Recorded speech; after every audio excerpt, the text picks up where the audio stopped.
Statement करेंगे ना lunch. अध्यक्ष जी, मैं एक चिंताजनक स्थिति की ओर ध्यान खींचना चाहता हूं। 21वीं सदी हमारे लिए कहीं आर्थिक संकट की सदी न हो जाए, ये चिंता हमारे देश के अनेक वर्गों में है।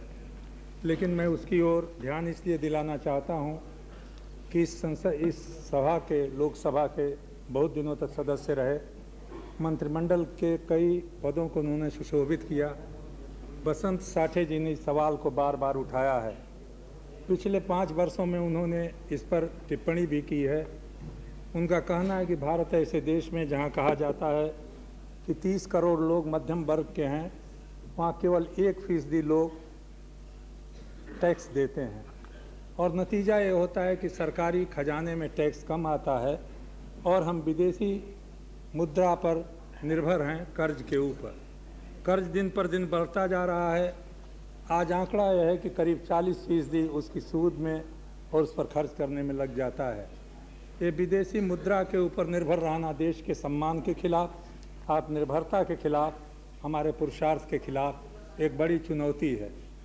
श्री बसंत साठे ने, जब माननीय नरसिंहा राव जी प्रधानमंत्री थे, एक पुस्तक लिखी थी, टैक्स विदाउट टीयर्स, और उसको मनमोहन सिंह जी ने नरसिंहा राव जी को दिया था, जिसमें उन्होंने कुछ सुझाव दिए थे। उससे लगातार वो बार बार लिखते रहे हैं, लोगों से चर्चा करते रहते हैं, आर्थिक विषयों के जानकार लोगों से उन्होंने बात की। बीच बीच में कई बार उन्होंने मुझसे भी बात की और उन्होंने कुछ सुझाव दिए हैं। मैं उन सुझावों में नहीं जाना चाहता कि अगर 10% लोग भी टैक्स देने लगें तो हमारी सरकार की आमदनी टैक्स से 6 गुना, 5 गुना, 6 गुना बढ़ जाएगी। और उन्होंने कुछ सुझाव दिए हैं, उन सुझावों पर वो चर्चा चाहते हैं। जब चर्चा किसी ने नहीं की तो उससे दुखी होकर के, उदास होकर के उन्होंने एक कठोर निर्णय लिया है। बसंत साठे जी भारत की राजनीति को जानते हैं, अर्थनीति को जानते हैं। समाजवादी आंदोलन के दिनों से लेके कांग्रेस पार्टी के अंदर मैंने उनको निकट से देखा है।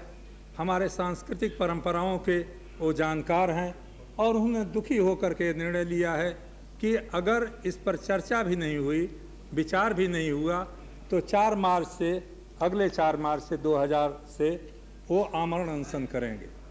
ऐसी स्थिति अगर पैदा हो जाए और इसमें केवल मांग ये है कि सरकार के लोग और सरकार के अलावा दूसरे स्वयं उनकी पार्टी के लोग भी इस विषय में कम से कम बातचीत करें, और उस पर उन्होंने कई लोगों के विचार लिए हैं, उसका स्वागत भी किया गया है। मैं आपके जरिए सरकार से विशेष रूप से निवेदन करूंगा कि इस विषय पर चर्चा करें। उनकी जो किताब है उन्होंने सबको भेजी है, आपको भी भेजी है, प्रधानमंत्री जी को भेजी है, नेता विरोधी दल को भी भेजी है। मैं आपसे निवेदन करूंगा कि इस पर चर्चा होनी चाहिए, क्योंकि देश धीरे धीरे ऐसे जाल में फंस रहा है जहां केवल विदेशी सहायता के ऊपर 100 करोड़ के देश को चलाना संभव नहीं।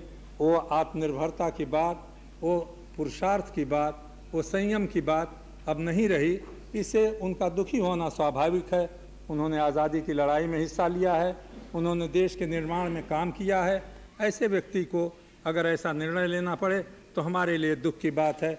मैं आपसे अध्यक्ष महोदय कहूँगा कि आप संसदीय कार्य मंत्री से निवेदन करें, उनसे मैं निवेदन करता हूं आपके जरिए कि वो प्रधानमंत्री से कहें और नेता विरोधी दल, दूसरी पार्टियों के नेता सोमनाथ जी, दूसरे लोग मिल करके कम से कम उनकी बातें सुने, उस पर चर्चा करें और चर्चा करके देखें कि उसको करना कितना संभव है। बजट बनाने में हमारे वित्त मंत्री को कठिनाई होगी, इससे उनको भी सहायता मिलेगी। मैं ऐसा समझता हूँ, कठोर कदम उठाने की बात करना आसान है, साधारण कदम उठाना की कोशिश करें तो देश कुछ आगे बढ़ सकता है।